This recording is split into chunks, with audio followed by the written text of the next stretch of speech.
एक कविता पढ़ेंगे।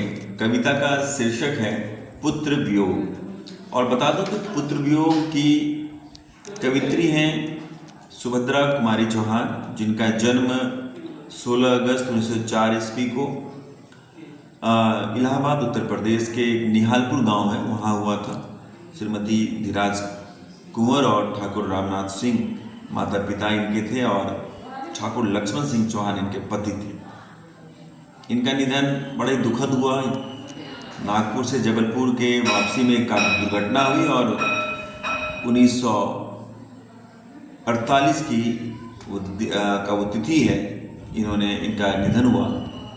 मुकुल कविता संग्रह है, त्रिधारा कविता चयन, बिखरे मोती कहानी संग्रह, सभा के खेल कहानी संग्रह इनकी कुछ प्रमुख रचनाएं हैं। और इन्हें मुकुल पर 1930 में हिंदी साहित्य सम्मेलन का सेक्सरिया पुरस्कार मिला।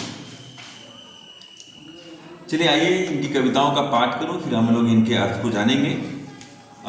पुत्र वियोग, जैसा कि नाम से ये स्पष्ट है, पुत्र वियोग। और पुत्र के वियोग के बाद जो मन स्थिति होती है उसका एक बड़ा ही सुंदर भावुक मार्मिक चित्रण यहाँ पर सुभद्रा जी के द्वारा किया गया। और बिल्कुल ये उनके ही जीवन से जुड़ी हुई घटना है। शोक गीत में हम इसे समेकित कर सकते हैं। और बिल्कुल सूर्यकांत त्रिपाठी निराला की सरोज स्मृति के बाद यह दूसरा शोक गीत है हिंदी साहित्य की, जिसमें पुत्र के असामयिक निधन के बाद जो है माँ के उस मनोभाव को चित्रित करता है। पुत्र वियोग। आज दिशाएं भी हंसती हैं, है उल्लास विश्व पर छाया।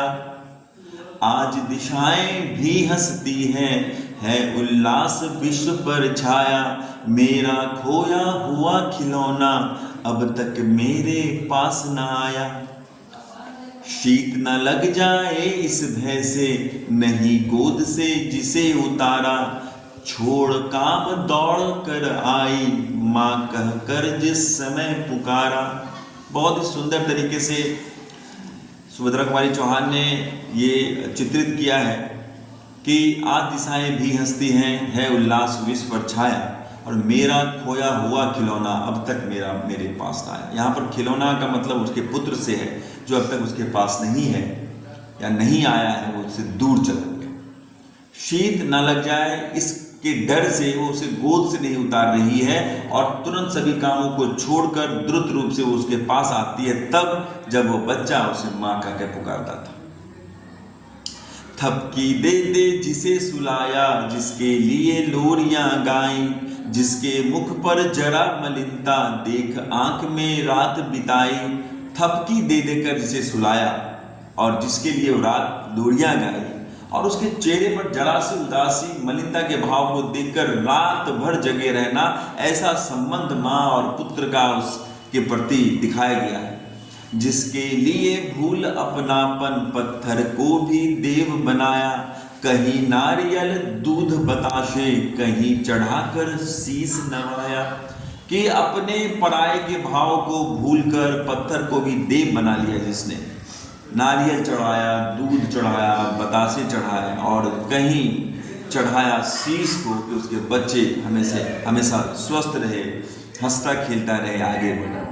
फिर भी कोई कुछ न कर सका, छिन ही गया खिलौना मेरा।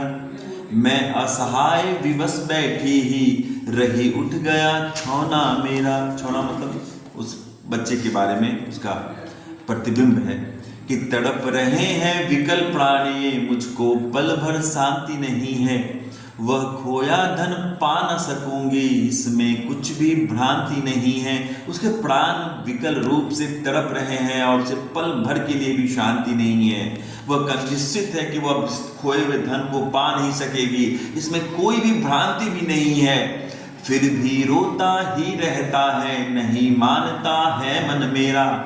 बड़ा जटिल नीरस लगता है, सूना सूना जीवन मेरा। फिर भी माँ का मन रोता ही रहता है, उसका मन मानने को तैयार नहीं है कि वो पुत्र उसे छिन गया और उनका जीवन जटिल हो गया है, नीरस सा हो गया और सूना सूना सा हो गया। यह लगता है एक बार यदि पल भर को उसको पा जाती, जी से लगा प्यार से सर सहला सहला उसको समझाती। अभी भी उम्मीद है कि एक बार भी उसका बच्चा तो उसके पास आ जाए, तो उसे वो अपने बाहों में समेट कर उसके प्यार पर सर डालकर प्यार से उसके सर पर सहला सहला कर उसको समझाती कि मेरे भैया मेरे बेटे अब माँ को यूं छोड़ न जाना, बड़ा कठिन है बेटा खोकर माँ को अपना मन समझाना। बिल्कुल ये संदेश है आज के उन युवकों के लिए भी जो गलत कामों में प्रवृत्त होकर कहीं न कहीं अपने माँ पिता को जो है छोड़कर कहीं असामयिक गलत कामों के शिकार हो रहे हैं। तो बिल्कुल उनके लिए भी ये संदेश है। भाई बहन भूल सकते हैं पिता भले ही तुम्हें भुलावे, किंतु रात दिन की साथिन माँ कैसे अपना मन समझावे। और बिल्कुल भाई बहन भी भले भूल जाए, पिता भी भूल जाए, लेकिन जब माँ अपने गर्भ में 9 महीने तक बच्चे को रखती है और तब वो बच्चा जब बड़ा होता है और फिर जब उसकी आंखों से दूर होता है तो कैसे अपने मन को समझावे, ये माँ से बेहतर कोई नहीं जान सकता। इसी कारण सभी को अपनी माँ का सम्मान करना ही चाहिए। लेकिन इस पुत्र वियोग के माध्यम से जो पुत्र का वियोग माँ झेल रही है उसका बड़ा ही सुंदर सा चित्रण यहाँ, भावुक और मार्मिक चित्रण यहाँ पर कवित्री सुभद्रा कुमारी चौहान ने किया। जी बहुत बहुत धन्यवाद।